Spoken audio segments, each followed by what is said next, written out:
साथियों, इस वक्त आपके और हमारे सामने जो एक मौका आया है, इस मौके में हमको मजबूत होकर के अपनी आवाज को किस तरीके से आगे तक पहुंचाना है। देख रहे हैं कि आज हिंदुस्तान के हुक्मरान, जिन्होंने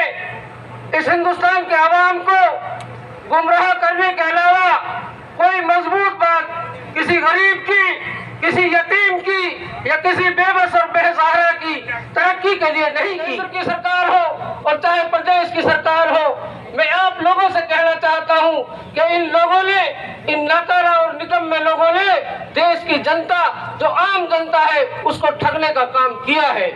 लेकिन बाबा साहब भीमराव अंबेडकर के लिखे हुए संविधान के मुताबिक चाहे कोई किसी या प्रधानमंत्री हो या मुख्यमंत्री हो, बाबा साहब भीमराव अंबेडकर ने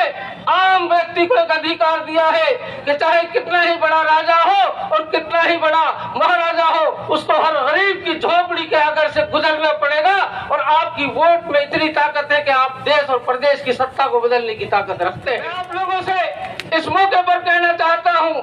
कि अभी चुनाव शुरू हुआ है और बहुत सारे लोगों ने बहुत सारी वाहियात बातों का एक प्रभाव और प्रचार प्रसार करना शुरू कर दिया है। लेकिन जब वो लोग आपके सामने आए तो उनसे एक वक्त सिर्फ एक अदब के साथ एक सवाल करना कि पिछले जो लोकसभा के चुनाव था तो उस वक्त आप कौन सी सफ में खड़े थे। बहुजन समाज पार्टी एक ऐसी पार्टी है जो आम आदमी के मान और आम आदमी के सम्मान की बात करती है। इसलिए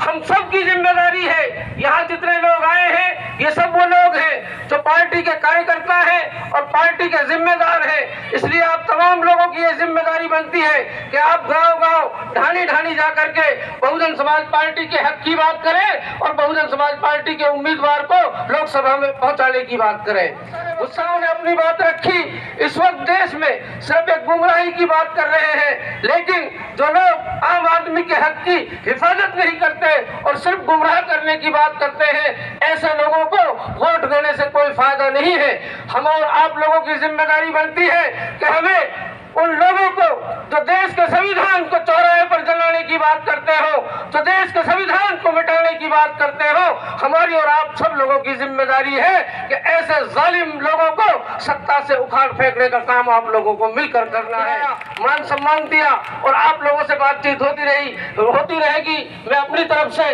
तमाम पार्टी के कार्यकर्ताओं को इस लोकसभा चुनाव को